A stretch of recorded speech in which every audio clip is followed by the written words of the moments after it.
Um funcionário entrega um atestado médico.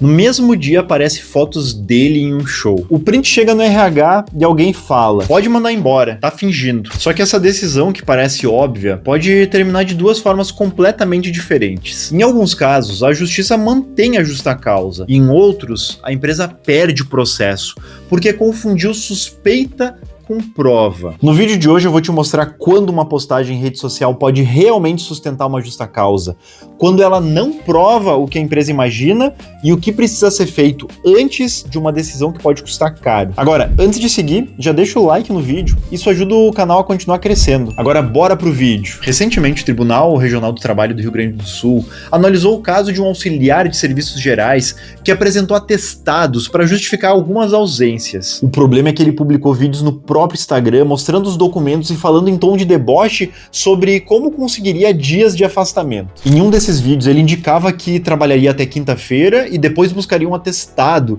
para não trabalhar na sexta e no final de semana. A empresa teve acesso a esses conteúdos e aplicou justa causa. Na ação judicial, o trabalhador disse que era apenas uma brincadeira e que os atestados eram de verdade. Mesmo assim, a justiça manteve a demissão. Mas presta atenção. A decisão não foi mantida simplesmente porque ele apareceu nas redes sociais durante o afastamento. O problema aqui foi o conteúdo publicado. Os vídeos indicavam uma possível obtenção planejada de atestados e ainda expunham a empresa ao deboche público. Não era uma foto solta. Era uma conduta capaz de quebrar a confiança necessária para manter o contrato de trabalho. E essa diferença muda tudo. Muita empresa trata atestado como se fosse prisão domiciliar.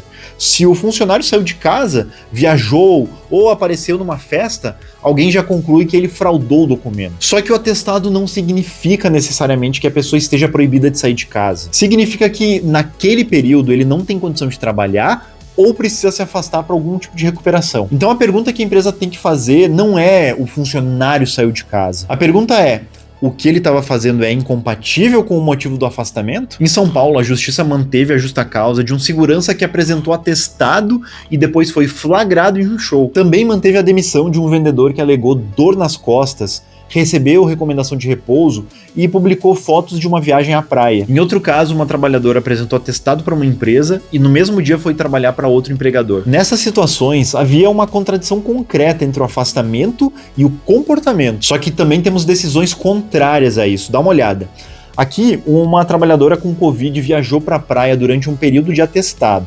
A empresa aplicou a justa causa, só que a justiça reverteu a demissão porque a viagem sozinha não comprovava que o diagnóstico fosse falso, nem que ela tivesse condições de trabalhar. A mesma foto que gera revolta na diretoria pode não provar nada juridicamente. Por isso, quando esse tipo de situação chega para a empresa, o primeiro passo não é demitir, é apurar. A empresa tem que começar preservando a prova. Print recortado, sem data e sem contexto é muito frágil na justiça. A gente tem que verificar a origem da postagem, o perfil, a data e o conteúdo completo. Depois, a gente tem que analisar o que isso comprova de verdade.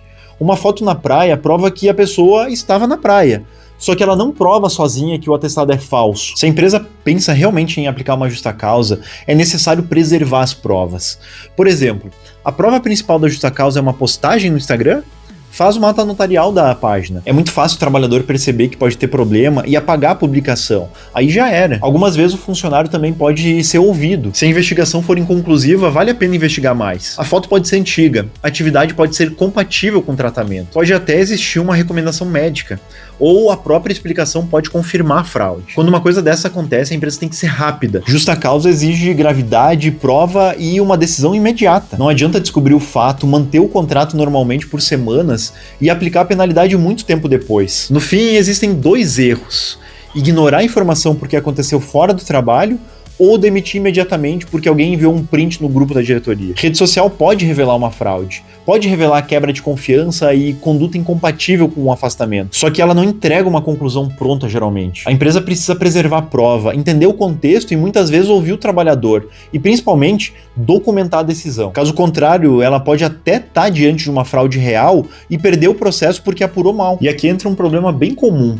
Geralmente esse tipo de informação chega por uma conversa de corredor, uma mensagem particular ou num grupo de WhatsApp. Aí fica sem registro, sem proteção de quem informou e sem um fluxo de investigação. É por isso que a empresa precisa de um canal de denúncias profissional. Com o canal Easy Report, o relato ele pode ser registrado com segurança, inclusive de forma anônima, com protocolo, organização das evidências e um acompanhamento da apuração. O canal de denúncia não serve só para assédio ou corrupção. Ele transforma informação solta em uma apuração séria. Para conhecer o Easy Report e implementar um canal de denúncias na tua empresa, acessa o link que está na descrição ou o QR Code está aqui na tela. E aproveita e te inscreve no canal, porque toda semana tem conteúdo novo sobre compliance, riscos e problemas reais das empresas. Obrigado por assistir até aqui e até o próximo vídeo.